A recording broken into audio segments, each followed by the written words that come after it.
minasyaitonirrajim. Bismillahirrahmanirrahim.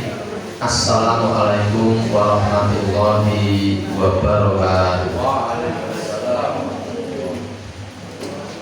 Alhamdulillahi rabbil alamin. Alhamdulillahilladzi hadana li hadza wa ma kunna linahtadiya laula an hadana Allah.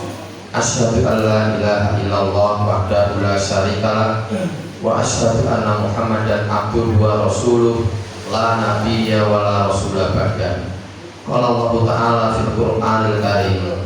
A'udzu billahi minasyaitonir rajim. Ya ayyuhalladzina amanu taqullaha haqqa tuqatih wa la tamutunna illa wa antum muslimun. Shadaqallahul adzim. Allahumma arhamna bil Qur'an. Alhamdulillahirrahmanirrahim. Bapak-bapak, ibu-ibu, jamaah pengajian Alumni Simpon 81 rahimakumullah. Pertama kita panjatkan puja dan puji syukur kepada Allah Subhanahu wa taala. Alhamdulillah malam hari ini dengan izin Allah pula kita dipertemukan untuk berpengajian bersama. Insya Allah kita gunakan waktu sekitar 60 menit ke depan, nanti sampai pukul 9 insya Allah.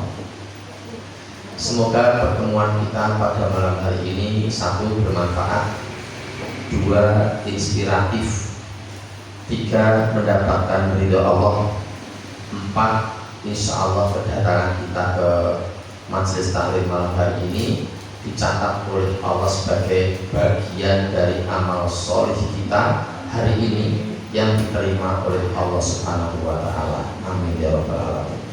Bapak dan Ibu, selanjutnya semoga sholawat serta salam senantiasa dicurahkan atas uswah hasanah kita. Beliau adalah Nabi besar Muhammad sallallahu alaihi wasallam. Demikian pula pada para keluarganya, para sahabatnya, dan seluruh umatnya yang setia sampai akhir zaman. Semoga kita termasuk di dalamnya. Amin ya rabbal alamin. Bapak dan Ibu, saya datang telat tadi, sudah dibacakan ayat suci Al-Quran dan sempat membuat saya ingin ganti tema. Tetapi ganti tema pada disambung sih ya. Karena Bu Ana itu sudah menyampaikan request tema.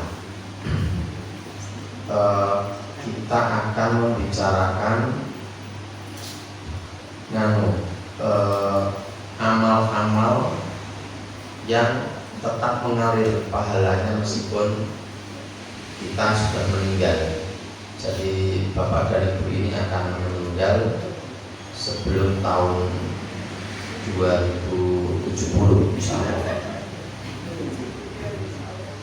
Allah.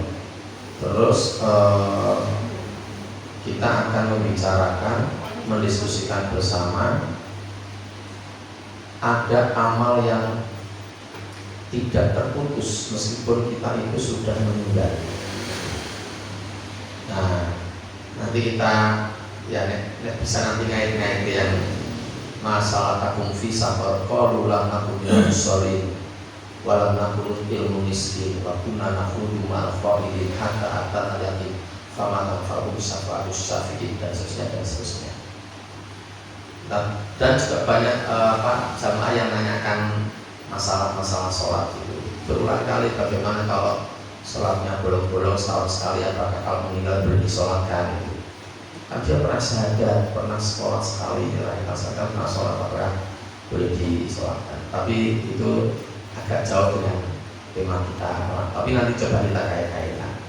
Baik, Bapak dan Ibu, ada sebuah hadis yang hadis itu sudah sangat terkenal dan kita semua, saya yakin kita sudah sangat sering mendengar hadis ini.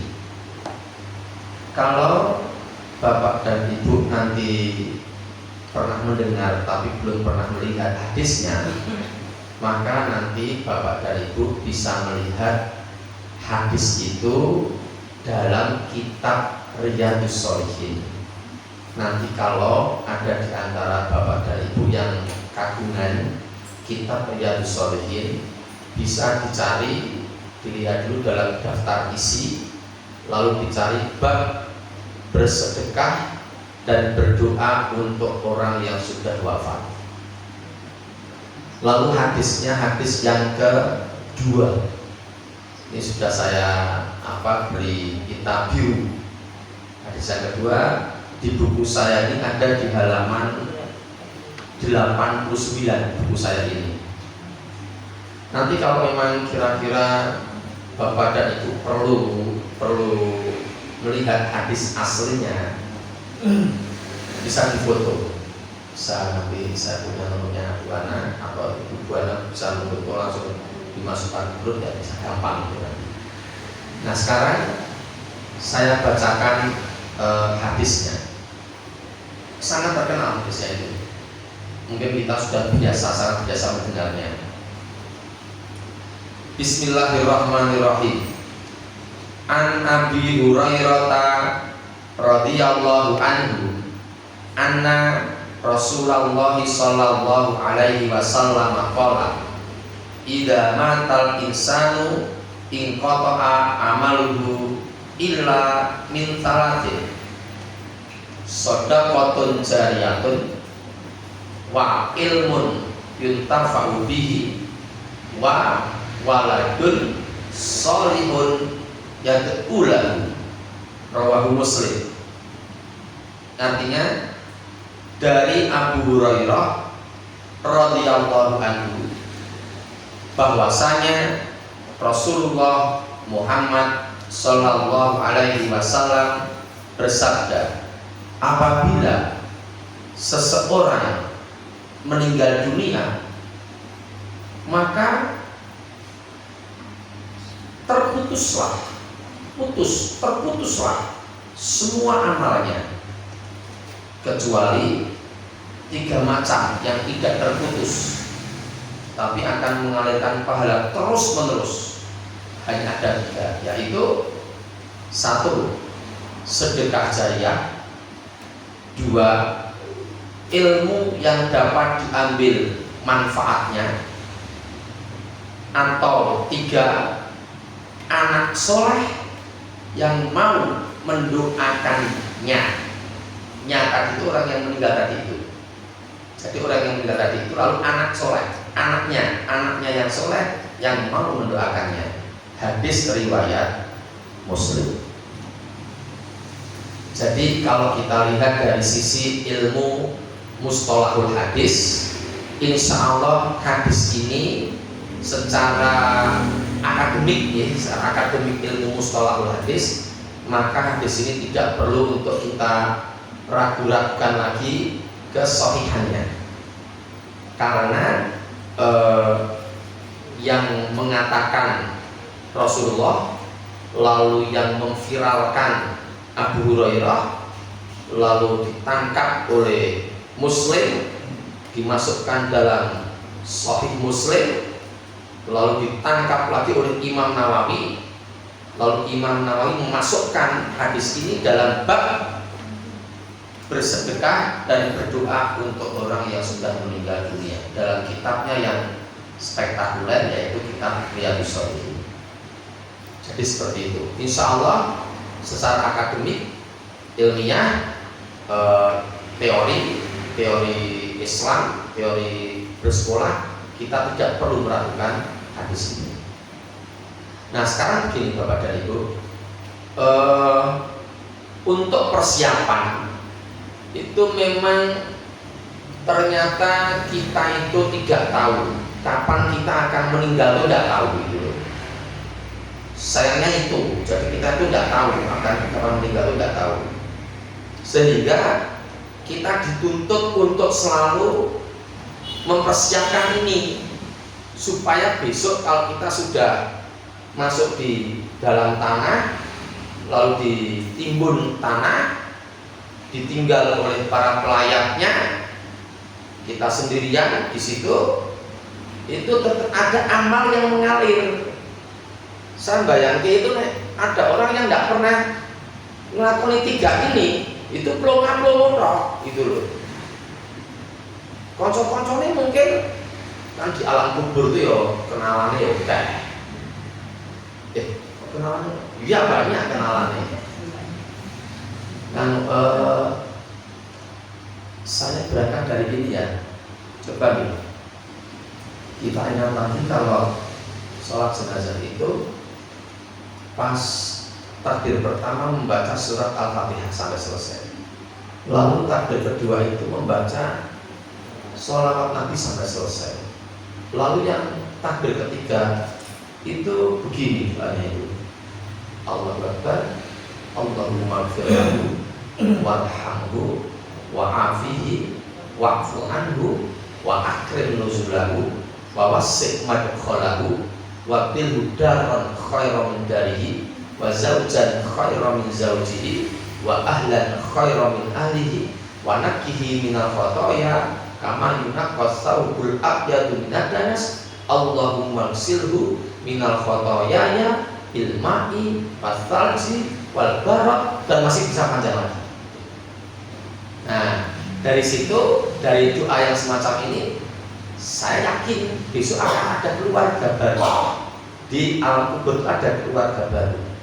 Ini ada keluarga, terus yang meninggal kemarin juga ada keluarga, yang meninggal kemarinnya ya ada keluarga lagi, yang meninggal kemarinnya ya ada lagi. Saya mengasumsikan ada semacam masyarakat di alam kubur itu. Alam kubur itu tidak di Bonoyo, tidak di Prasimaloyo, tidak. Jadi kalau diduduk ya adanya cuma jenazah-jenazah tulang belulang itu. Nah, itu sudah menjadi keresane Gusti Allah. Kita tidak tahu, itu gaib, termasuk hal yang gaib. Padahal orang yang beriman alladzina yu'minuna bil ghaibi. Jadi beriman pada hal yang gaib. Salah satunya adalah kehidupan di alam kubur dan kehidupan di alam akhirat. Nah, karena kita tidak tahu kapan kita akan meninggal, maka sebaiknya kalau kita selalu mempersiapkan tiga ini supaya tidak pelongo-pelongo. Ketika kita sudah meninggal, tetap teraliri pahala dari tiga urusan ini. Baik, sekarang monggo Bapak dan Ibu, saya minta dulu untuk membuka surat Luqman ayat yang ke-34. Sebenarnya ayat ini sudah dibaca berulang-ulang di majelis taklim kita ini. Sudah berulang-ulang.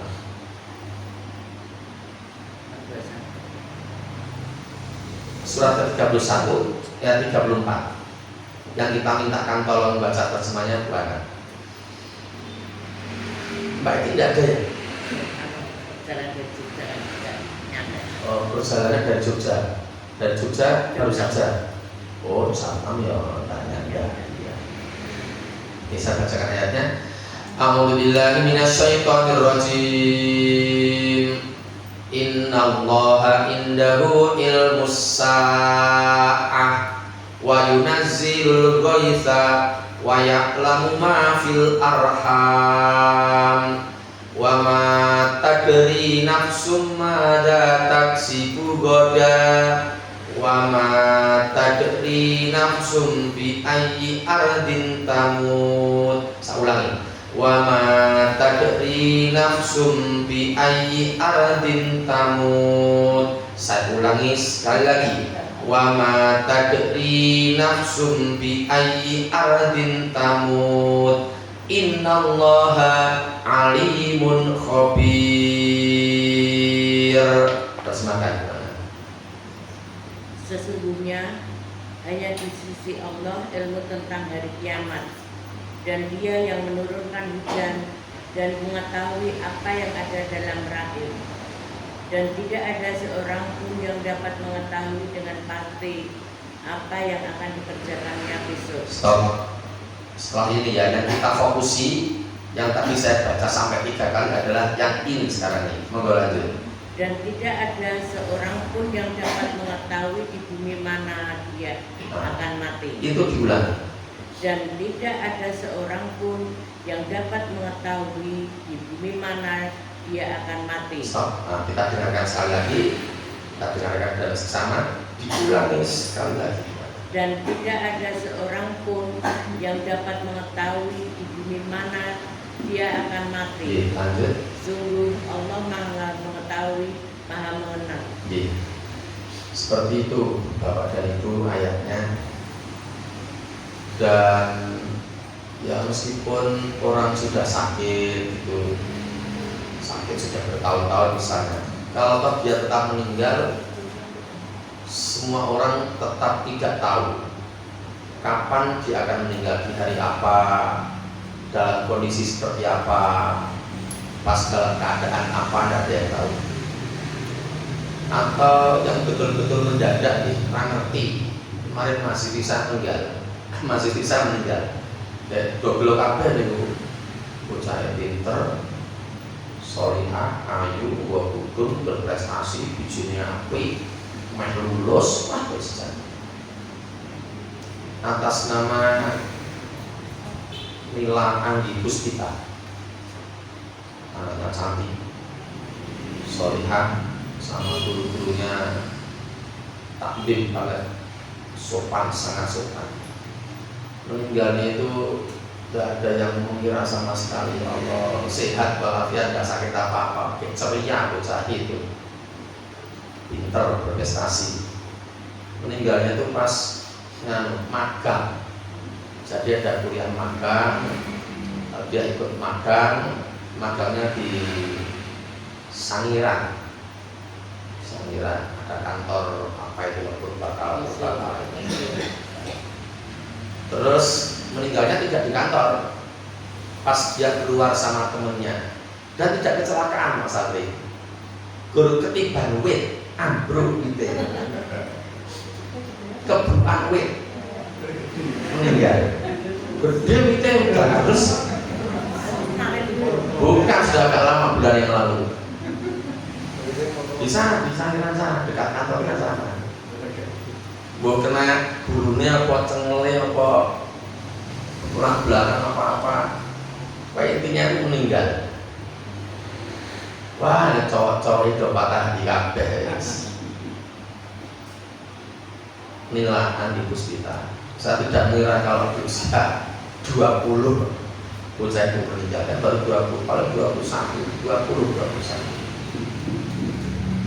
telur semua. Saat kampus itu telur semua, datang ke Sragen semua untuk apa, menyolatkan jenazahnya. Telur semua, keluarga dia ora iso omongan, pun dia ngomong apa pun nangis meneh.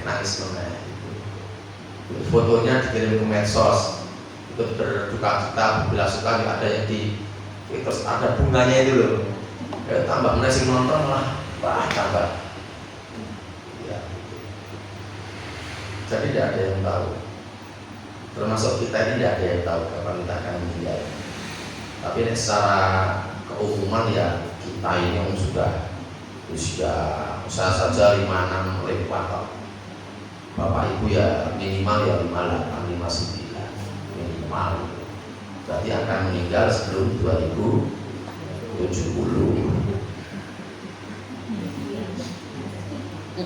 Jadi kalau Indonesia akan menjadi tuan rumah Piala Dunia tahun 2071, ya kita tidak bisa menjadi panitia. Kita sudah tinggal. Nah gitu.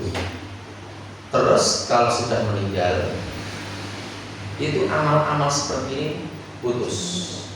Kita berpengajian, lalu tadi Pak Nasir baca Al-Quran, setelah meninggal ya hapus, sudah selesai pahalanya. Kita sholat, pahala selesai sudah. Yang tidak terputus itu hanya 3. 1 sedekah jariah, 2 ilmu yang dapat diambil manfaatnya, dan 3 anak soleh yang mendoakan orang tuanya. Semoga sekarang kita persiapkan untuk masuk yang pertama, sedekah jariah. Kata jariyah itu berasal dari kata jaro yajri. Kalau simbol kan dulu mesti ngapa bahasa Arab ya Pak? Ya. Mahpol. Jaro yajri ijri. Itu artinya lari. Ini kebetulan saya digabungkan dengan bahasa Arab. Aneh ya sih, aneh. Saya di kampus dulu, padahal saya tidak pernah belajar bahasa Arab. Saya diundang belajar bahasa Arab, aneh satu. Jaro yajri itu artinya berlari. Jadi kalau ada kata-kata, ada struktur kalimat Jaro Hanif fil maidani, itu artinya Hanif berlari di lapangan. Atau Jaro Hanif amama rumah makan 33. Berarti Hanif berlari di depan rumah makan 33. Nenek sodako jariah itu tidak bisa diterjemahkan sodako lari, tapi sodako yang mengalir. Yang mengalir adalah pahalanya itu. Jadi Bapak dan Ibu, sepemahaman saya, nanti kalau kita beda pemahaman bisa kita diskusikan. Sepemahaman saya, sodako jariah itu adalah sodako yang diberikan oleh seseorang berupa barang. Kalau misalnya uang nggak dibarangkan, uang nggak dibarangkan, lalu barang itu akan memberikan manfaat kepada banyak orang. Nah, selama barang itu masih bisa memberikan manfaat kepada banyak orang, maka aliran pahalanya akan mengalir terus pada orang yang memberikan barang tadi itu. Contoh, misalnya ada orang yang ngomong sama takmir, Mas Takmir, ini pun Pak, kalau kok menjadi kerentak, punya keinginan untuk masjid kita ini diberi AC supaya jamaahnya relatif lebih nyaman. Wah, kalau pakai AC mahal Pak, kita belum siap uangnya. Jadi kalau pakai AC kita butuh berapa AC ya Pak Tamir ya? Wah, kira-kira ya 6 AC. Oke, Bismillahirrahmanirrahim. Saya yang handle. Dan AC ya, berarti kali 6 kali 6, 36 juta. Terus nanti pintunya sama jendelanya diganti nanti Pak, kaca. Oh ya, ganti sekalian. Misalnya itu digawe 20 juta, berarti saya dapat 6. Sama tukangnya 5 juta, paling seminggu jadi 5 juta. Saya dapat 6 tambah sudah siji. Dari tak cukup case sudah 5 sisan. Diupayakan cepat selesai ya. Ini 65 jelek. Dia dan buka ke kasih ini, boleh tukang. Apa tukangnya tak telepon aja. Oh iya, gimana Pak? Telepon. Mas besok mulai ya. Nah, nggak sampai seminggu jadi. Maka ya Allah, gini Mas Ati. Berarti kalau ada orang yang di masjid itu terus menerima manfaat dari AC itu dan mereka nyaman di situ, subhanallah, baca Quran, lalu ada acara TPA, lalu acara pengajian, daurah tahfidz, sampai menginap di situ. Oh, subhanallah. Jadi yang memberikan AC tadi itu kalau mau pahala,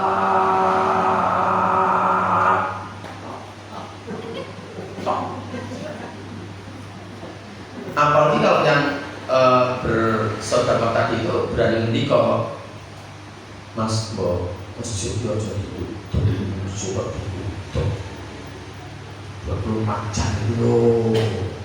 Saya bilang rapopo ya berusaha saya kayak dia perhitung apa berapa hilang ini nggak apa-apa. Saking ngomong senado-ado naruh nilem dadak nilem hotel ambidit barang repot.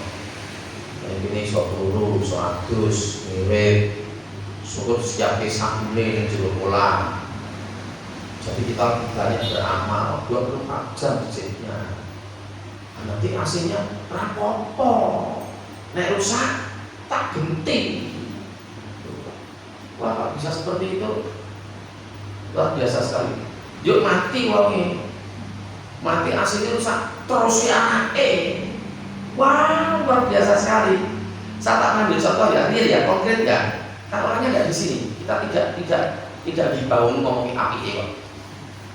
Mbak tahu Pak Harno air mana? Lah iya, rumahnya mana?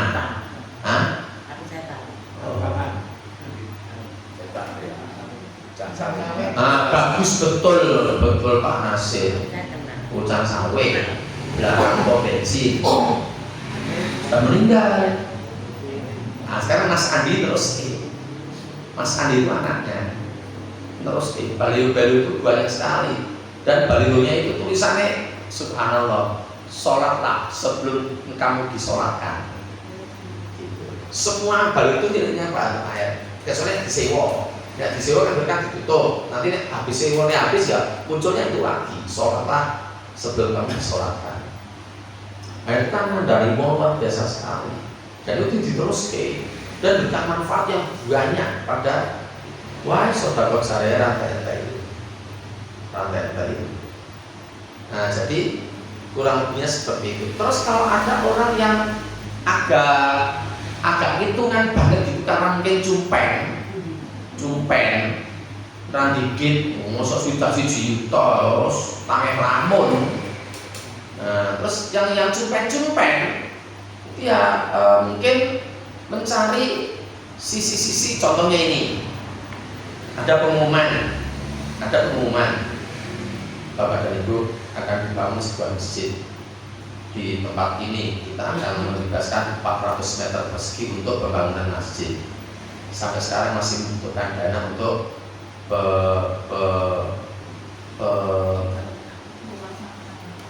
pembebasan tanah itu.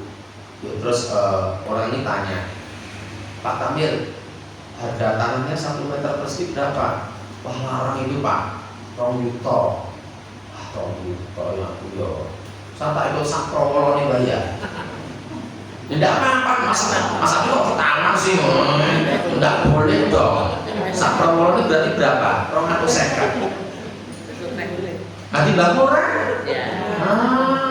Bangun orang. Jadi guntar ngomong terus tak udah hilang. Seprapat orang sak prowolo, seprapat berarti 500. Itu sudah diberikan tanah untuk pembebasan tanah. Subhanallah. Akhirnya didirikan masjid. Subhanallah. Orang masjidnya direnovasi, dirobohkan, tanahnya itu tetap terus selama-lamanya. Merasa bosok makan masjid barang itu. Wah luar biasa sekali. Pas kapan ya saya saya sholat di masjid terus nyaman banget. Terus saya tanya, ini masjid ini tanahnya diboni makan. Aku sholat di mana? Lupa. Pakaf itu tanahnya itu. Pakaf orang yang di depannya. Jadi tanahnya terlalu luas.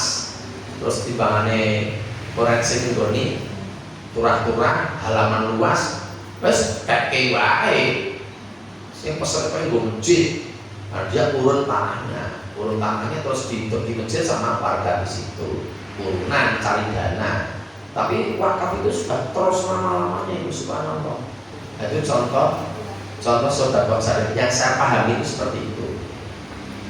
Di monggo sebelum kita meninggal, sebelum tahun 2070 kita meninggal, kita siapkan ini nomor satu ini. Pun, yang sing tadi mereka hentikan, muni. Kita lanjut sekarang.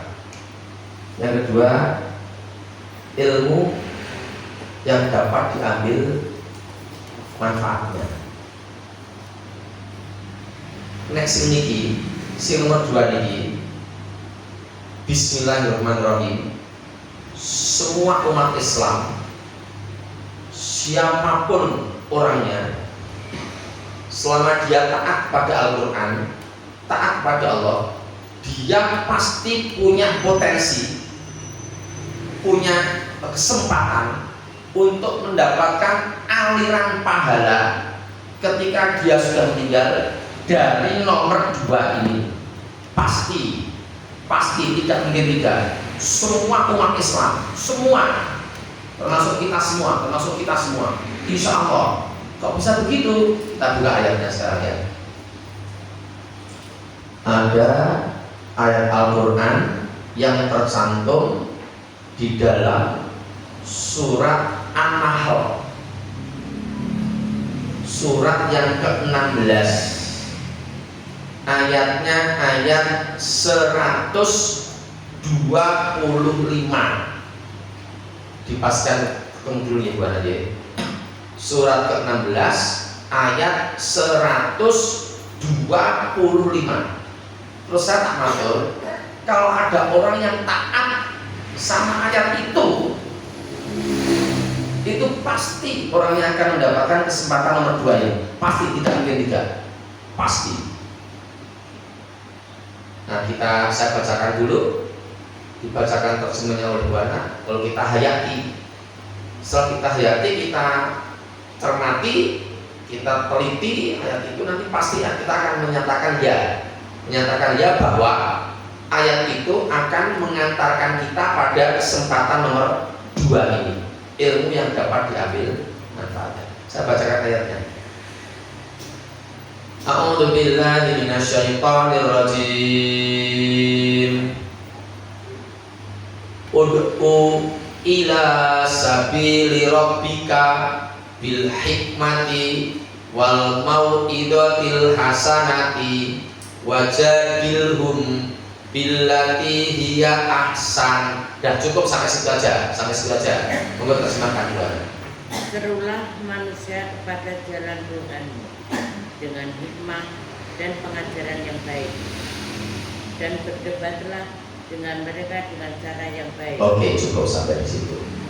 Tolong diulang dari awal sampai kata Tuhanmu, lalu berhenti. Serulah manusia kepada jalan Tuhanmu. Stop. Nah, monggo perlu perhatian semuanya dan seperti semuanya diulangi Tuhan. Serulah manusia kepada jalan Tuhanmu. Stop. Nah, itu kalau semua orang Islam taat pada ayat ini, pasti mendapatkan yang kedua. Tidak mungkin tidak, karena akhirnya setiap orang merasa ya wajib menyampaikan Islam kepada siapapun, apapun yang dia ketahui gitu. Contoh ibu sekarang, ibu ngeleke Pak Kandani, kenapa Bude? Saya ojo hati-hatimu ojo kesu. Jangan kan muslimah dewasa, nek metu sekomoman pakai cinta.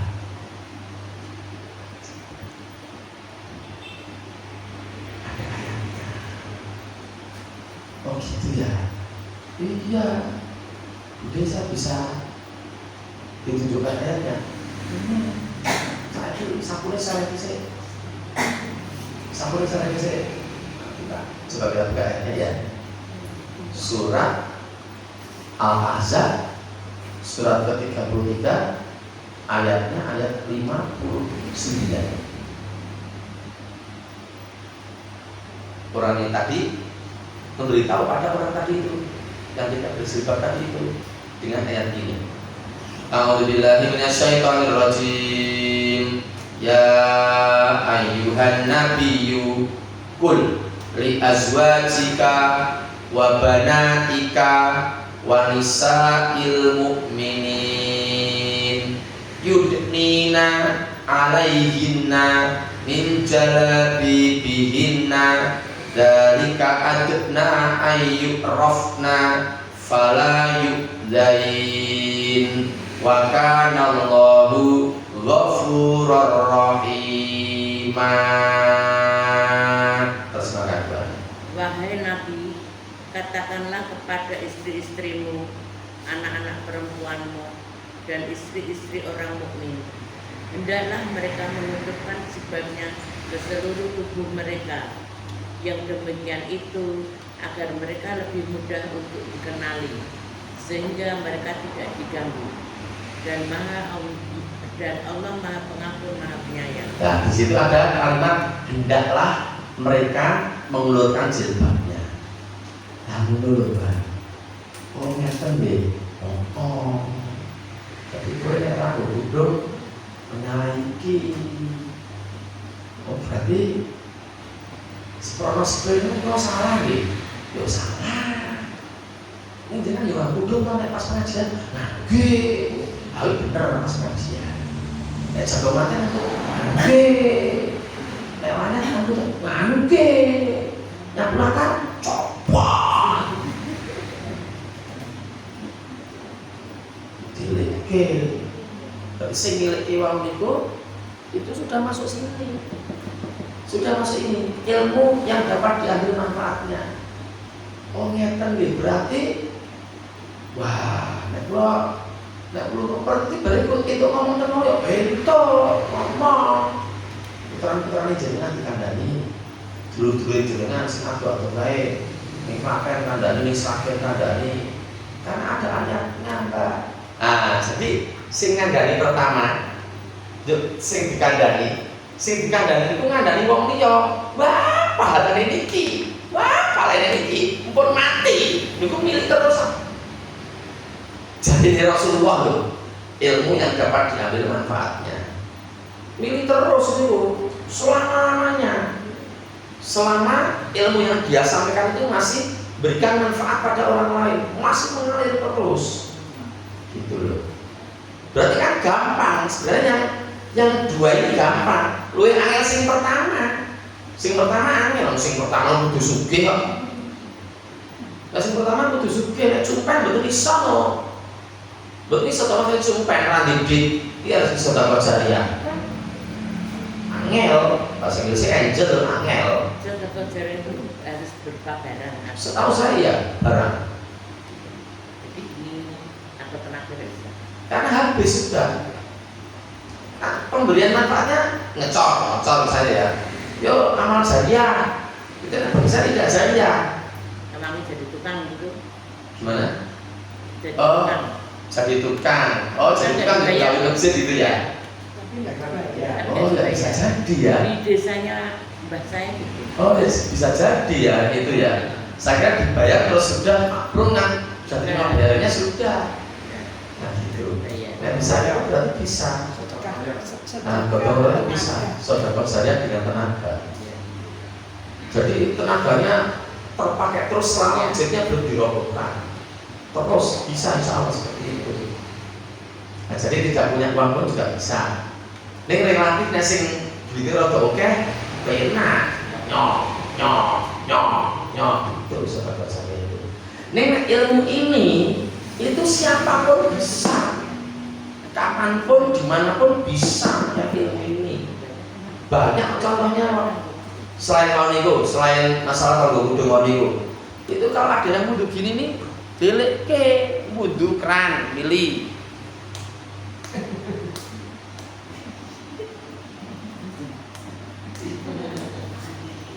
Bapak Ibu ngileke, Mas wudunya salah. Bapak kira itu Pak, ya salah. Wong ayate mengusap kepala. Enak nutul batuk. Mengusap kepala. Wamsahu biruusikum. Ya ayyuhalladzina amanu idza qumtum ila sholati fagsilu wujuhakum wa aydiyakum ilal marafiqi wamsahu biruusikum wa arjulakum ilal ka'bayn.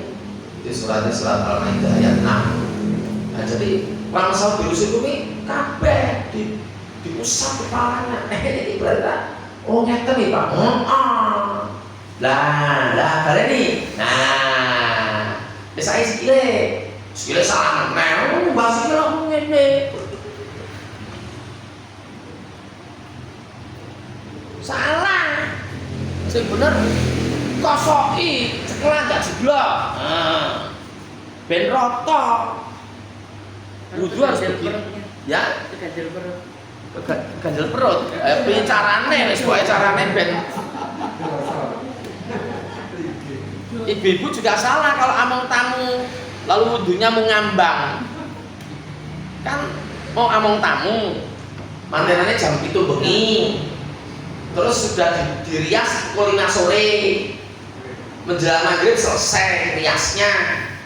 Jadi sudah wudu sebelum dirias. Ini dilalui kentut, duit, batal. Arep perasaan sholat, ngambang wudune.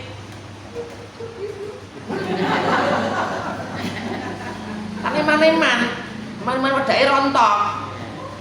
Nah itu ndak bisa wudu yang betul ya. Pamsahu biwujuhikum.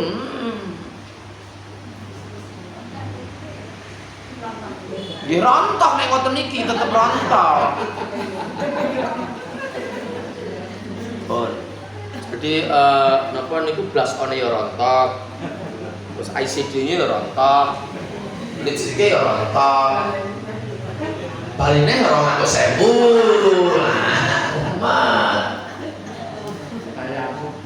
Nah, kayamu krek melin, nganggur melin niku. Wong nek banyu kaya kayamu.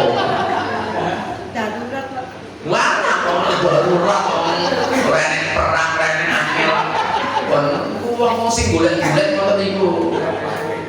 Lho nek ngeyel-ngeyel dikandani ngeyel-ngeyel. Wes angel. Banyak ternyata itu yang kayak gitu.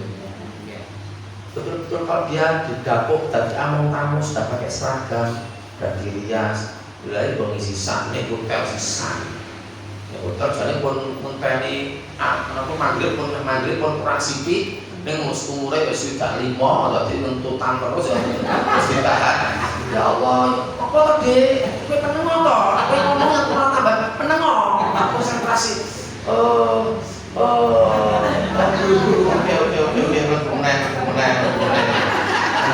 juga meneng. Aman nih. Ini kan juga sih toh. Ya 10 menit mukas teko meneh. Meneng. Duh, dopo. Wudune ngambang. Dileke ngengkel aja. Sing ngilike niku insya Allah mendapatkan pahala dengan ngilike itu. Tetapi mun perhatian ngilike tok itu ternyata ya ora bener nek mung ngilike tok. Karena ada ayat yang lain yaitu surat As-Saff surat ke-61 ayatnya ayat 2 sampai ayat 3. Lihat dulu, saya bacakan. Nanti Ibu Ana yang menerjemahkan. Intinya gini, ternyata kalau wani ngilike kuwi ya kudu nglakoni. Nek mau ngilike tok mboten nglakoni ternyata dibenci oleh Allah. Itu ayatnya. Oke, saya bacakan ayatnya. A'udzubillahi minasyaitonirrajim.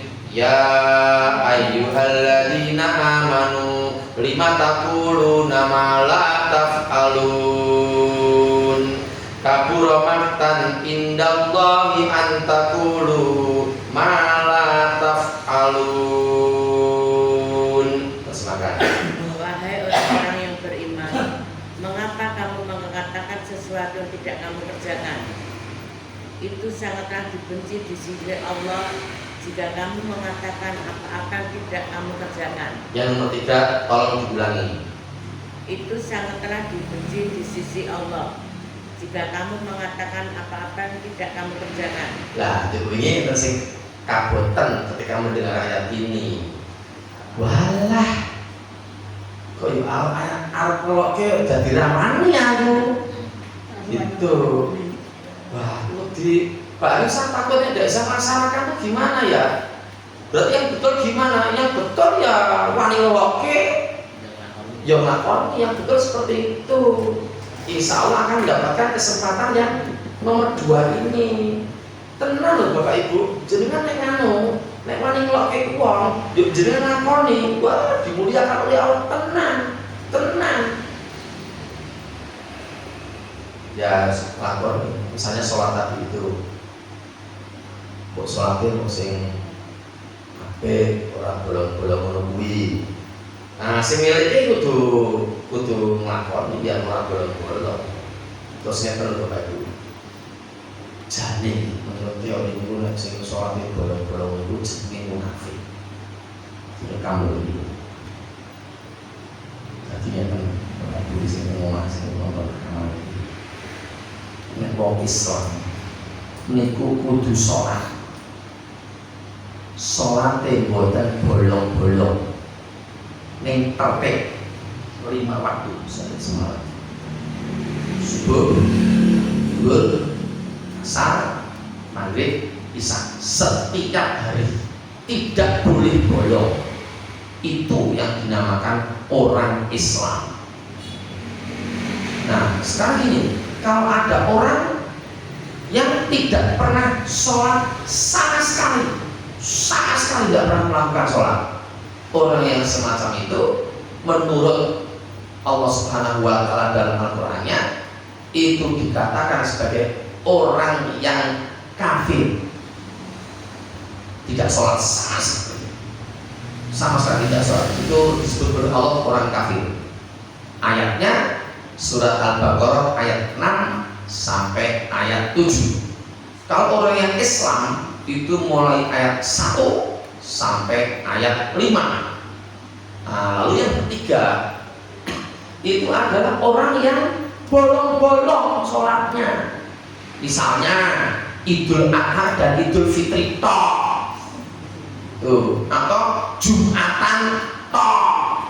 Itu banyak di kota Solo yang mengatakan dia tahu sholat, dia tahu syahadat, disolatnya pun aneh mati.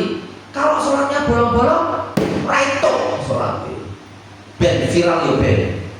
Saat terbuka untuk diskusi di kampus bisa, di rumah bisa, dimanapun. Nanti ada jadwal saat dimana bisa dilihat. Datang ke rumah saya, lihat jadwal saya. Hari ini jam ini saya berada di mana. Para kita diskusi. Ya, sing bolong-bolong buat Islam, sing bolong-bolong, lu buat Islam, buat Islam sing bolong-bolong itu. Itu malah meremehkan Allah, merendahkan Allah, menghina Allah. Jadi sholatnya seminggu pisan, apa sebelum pisan, itu menghina Allah tuh. Bukan mending, kleru mending ujuk sholat, kleru. Timbang kono atau sholat, malah mending sih rasa ajisan. Ngoten. Mana sudah kita bahas di sini loh, yang surat An-Nisa itu sudah kita bahas. Jadinya sholatnya bolong-bolong itu munafik jadinya. Masalah fi safar qalu lam naku minal musolli. Jadi orang yang sudah sholat itu pun bisa menjadi walam qalu lam naku minal musolli. Mereka berkata kami belum menjadi orang yang sholat. Dia sholat saiki orang. Pada saat tidak sholat itu mereka lam naku minal musolli. Gitu. Yang surat Al-Mudaththir yang dibaca oleh Pak Nasir tadi itu.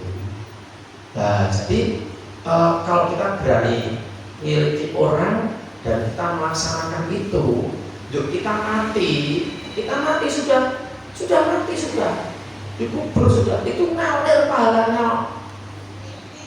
Nah, kemarin ada yang tanya ke saya begini, Pak Hanif, tapi Pak Hanif enak dong. Enak gimana maksudnya? Kan sering sharing ilmu. Oh iya. Oh gitu nggak mawon. Mesti mawon. Mbok jenengan mbok nggih. Wah, lah kula mboten wani nek ngomong teng kene hadapan umum, kula mboten wani. Ngomong di hadapan banyak orang kula niku grogi, keringat dingin. Nggih, kula pada saat niku wau. Contoh lagi, saya mencontohkan. Gini Mas Abdi, saya tuh pernah sholat di pom bensin Dagen, tahu Dagen, Mana Mas? Nggak tahu ya. Flyover Palur, Ngetan City, Lor Dalan. Itu SPBU Dagen, depan asrama tentara. Nah, situ. Saya pas sholat di situ, sebelum sholat saya sudah tengok. Sopo itu sih bisa dijadi jamaah. Yang ada yang satu yang lari-lari, yang tukang turki bensin pakai seragam merah. Saya tanya, Mas, bagi sholat deh, gimana? Sarang gimana sih? Dan mengenai ganjarannya 27 derajat. Gimana? Nenek, bapak jeng rupiah, betul apa-apa mungkin kalau nusul termingkinge. Kalau saya jeng pipis, saya jeng butuh barang kok. Nek bapak sholat kesesol, oh iya. Akhirnya saya duluan, saya memulai sholat dan Allahu Akbar, ini selesai. Saya sudah dapat 1 rakaat, ini selesai wudhunya. Lalu sholat, dan ternyata posisinya di sebelah kiri saya. Salah tak Mas Ali?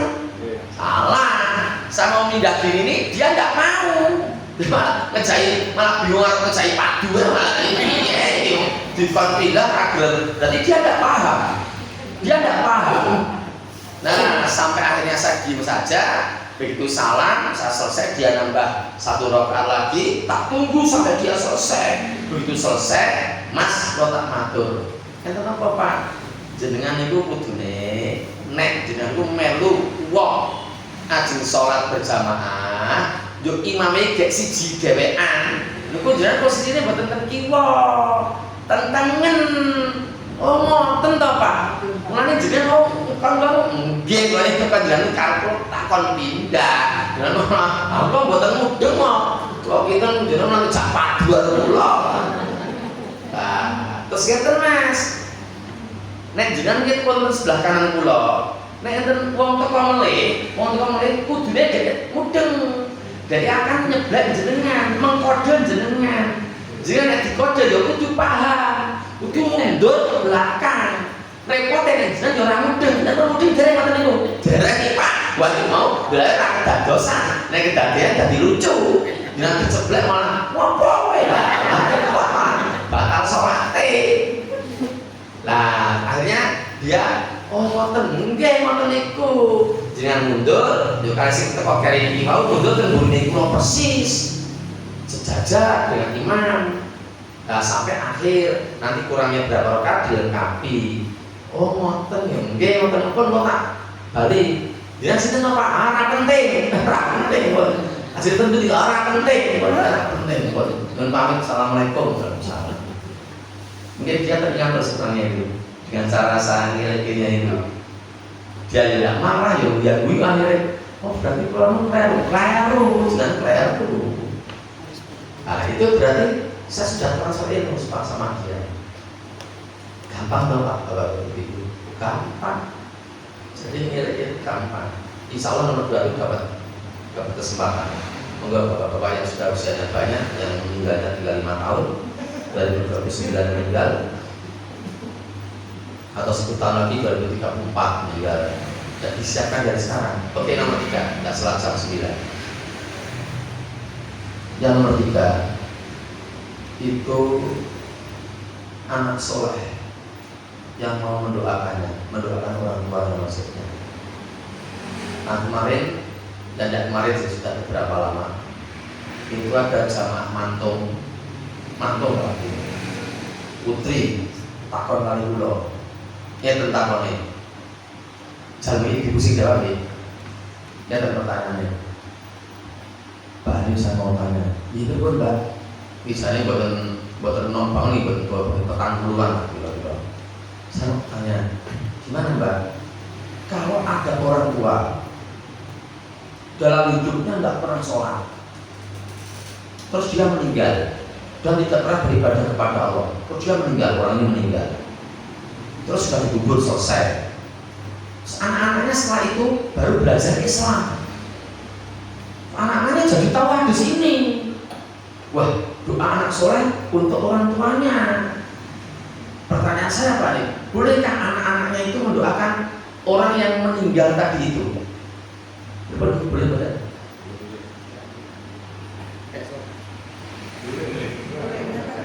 Boleh.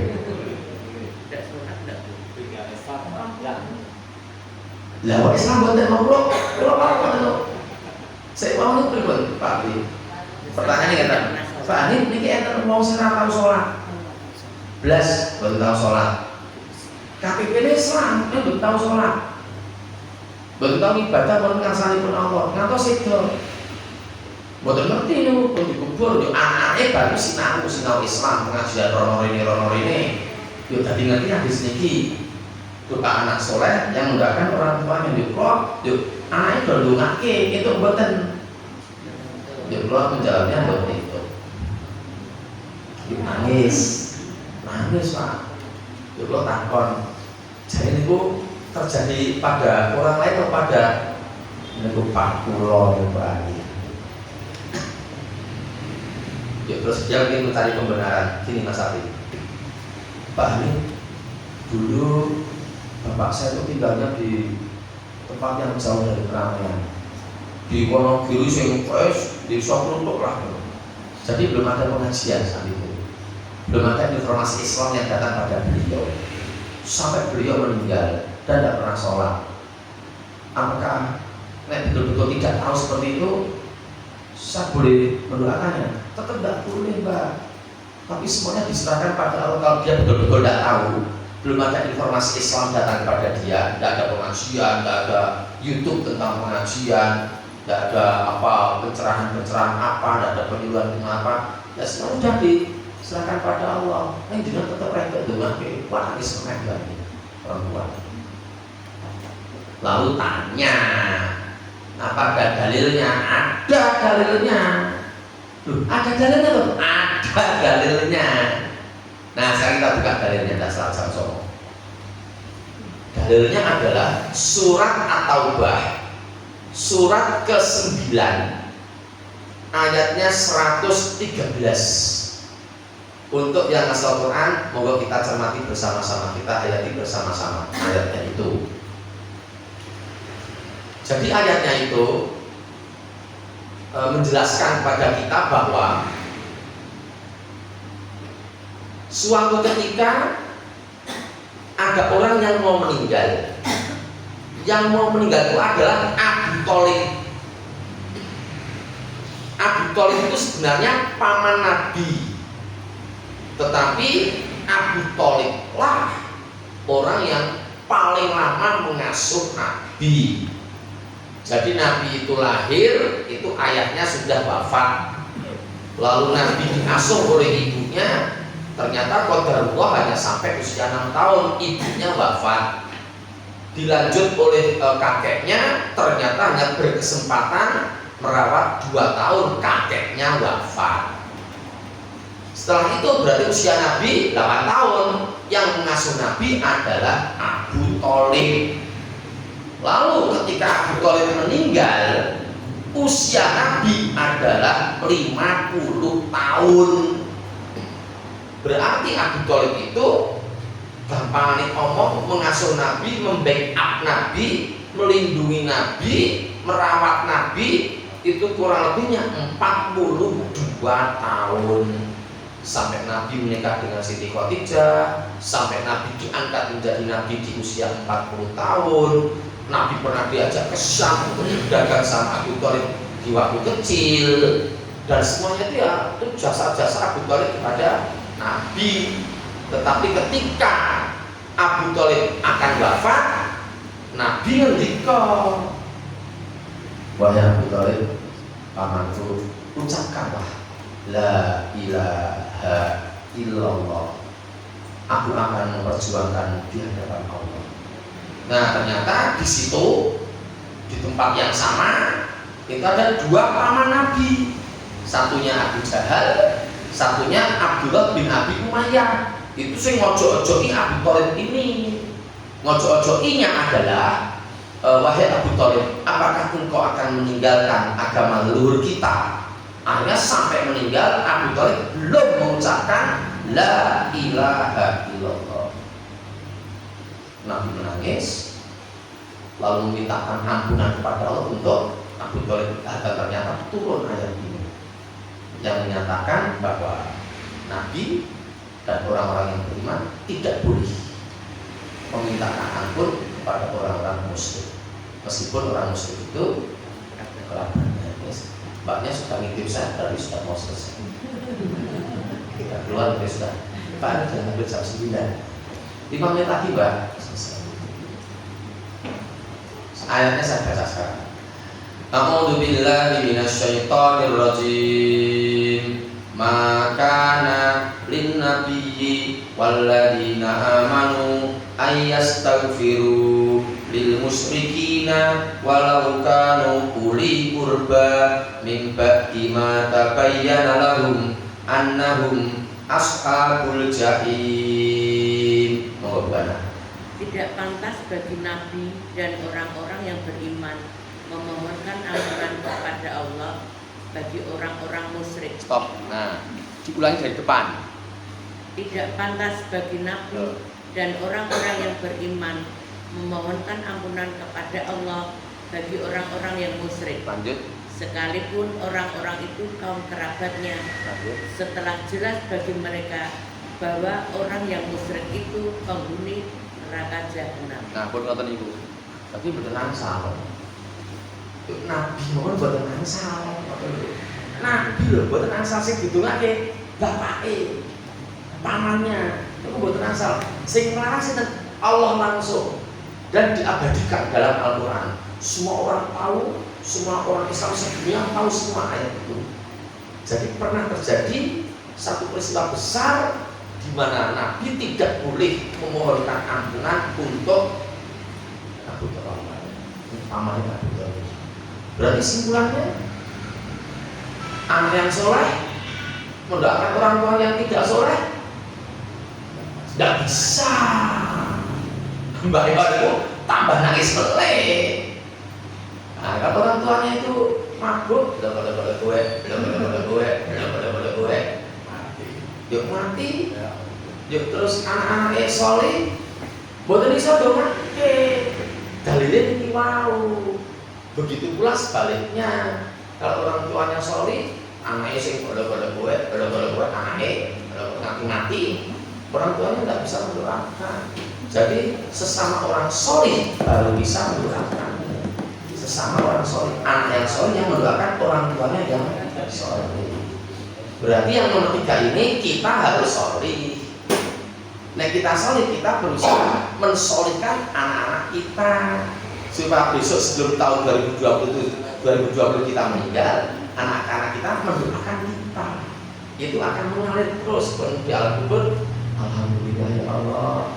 Ya Allah, ya Allah, kok saya pahala anakmu terdongake. Alhamdulillah ya Allah. Kok temen putu-putumu dongake. Ya Allah.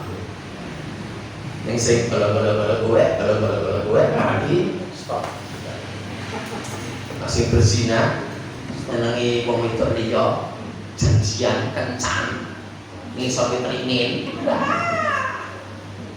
Nyewa hotel 40.000 sewengi. Mati, ora iso ucul, mati. Pun ngoten iki. Pun rampung pengajian. Mbak, pun rampung Mbak pengajiannya. Demikian kajian kita malam hari ini. Sangat penting bagi kita yang sudah beranjak ke lanjut usia untuk mempersiapkan 3 ini yang harus selalu kita persiapkan, sama-sama saling mengingatkan, sama-sama saling mendoakan. Demikian saya kembalikan lagi ke Pak Arfi. Saya akan bilang ada salah dan tutup kata yang kurang berkenan, mohon maaf. Saya tutup bila kita taufiq wal hidayah. Assalamualaikum warahmatullahi wabarakatuh.